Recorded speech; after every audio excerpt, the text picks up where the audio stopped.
Pride and Prejudice, the last chapter, chapter 61.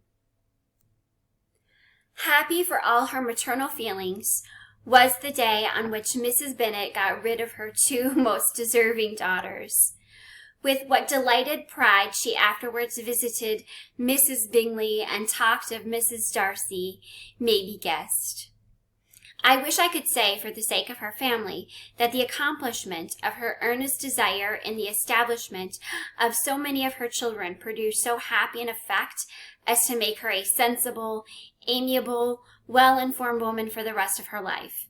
Though perhaps it was lucky for her husband, who might not have relished domestic facility in so unusual a form, that she still was occasionally nervous and invariably silly. Mr. Bennet missed his second daughter exceedingly. His affection for her drew him oftener from home than anything else could do. He delighted in going to Pemberley, especially when he was least expected. Mr. Bingley and Jane remained at Netherfield only a 12-month.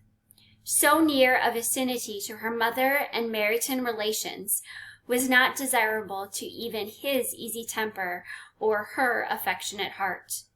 The darling wish of his sisters was then gratified.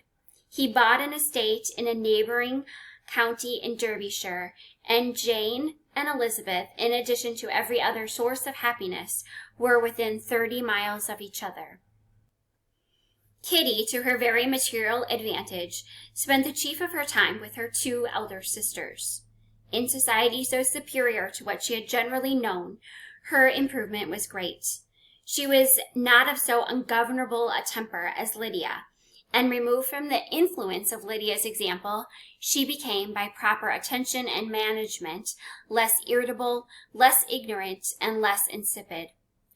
From the farther disadvantage of Lydia's society, she was, of course, carefully kept, and though Mrs. Wickham frequently invited her to come and stay with her, with the promise of balls and young men, her father would never consent to her going.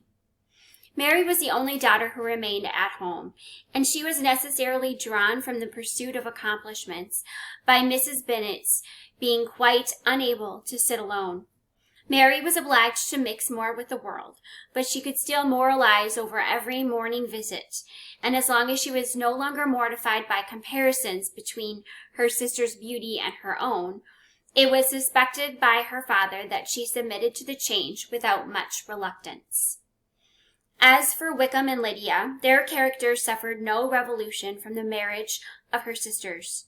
He bore with philosophy the conviction that Elizabeth must now become acquainted with whatever his ingratitude and falsehood had before been unknown to her, and in spite of everything was not wholly without hope that Darcy might yet be prevailed on to make his fortune. The congratulatory letter which Elizabeth received from Lydia on her marriage explained to her that by his wife at least, if not by himself, such a hope was cherished. The letter was to this effect: My dear Lizzie, I wish you joy. If you love Mr. Darcy half as well as I do my dear Wickham, you must be very happy.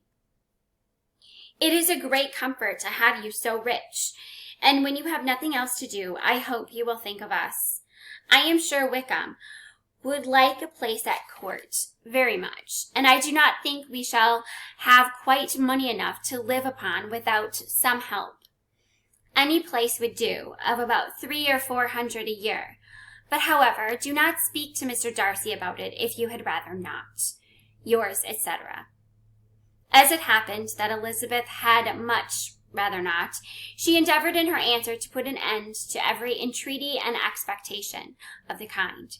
Such relief, however, as it was in her power to afford by the practice of what might be called economy in her own private expenses, she frequently sent them.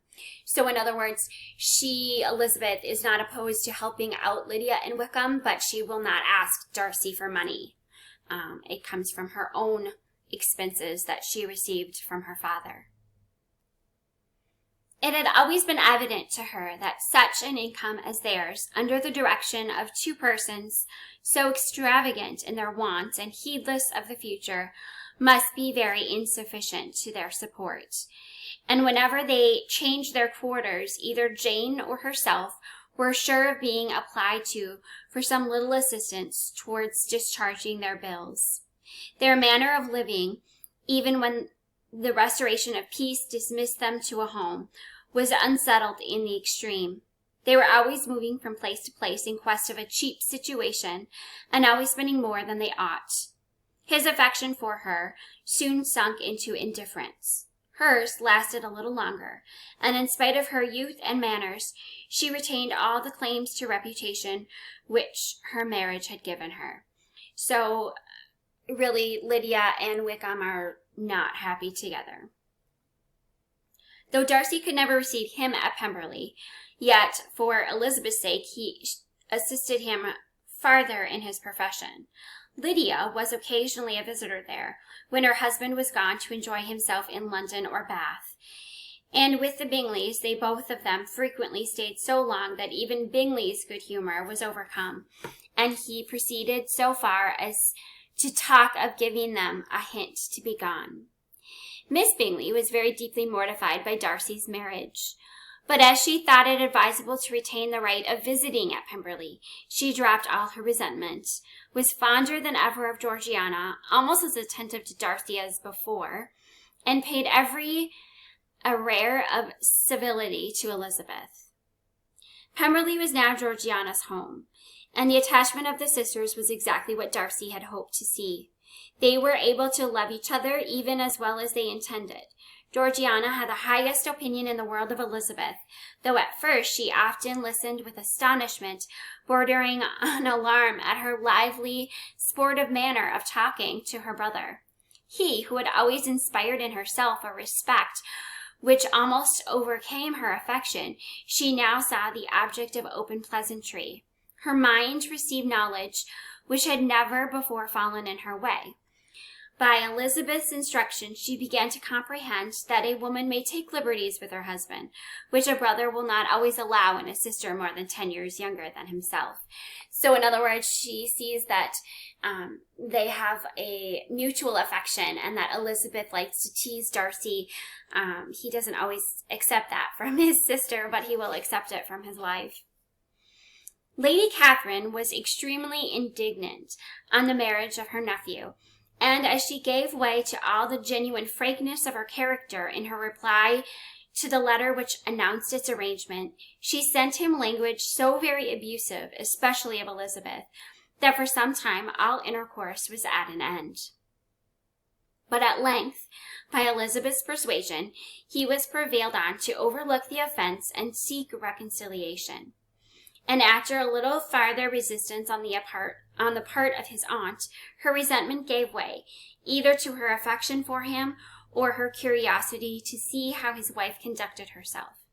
And she condescended to wait on them at Pemberley in spite of that pollution which its woods had received, not merely from the presence of such a mistress, but the visits of her uncle and aunt from the city. With the Gardiners, they were always on the most intimate terms. Darcy, as well as Elizabeth, really loved them, and they were both ever sensible of the warmest gratitude toward the persons who, by bringing her into Derbyshire, had been the means of uniting them. The end.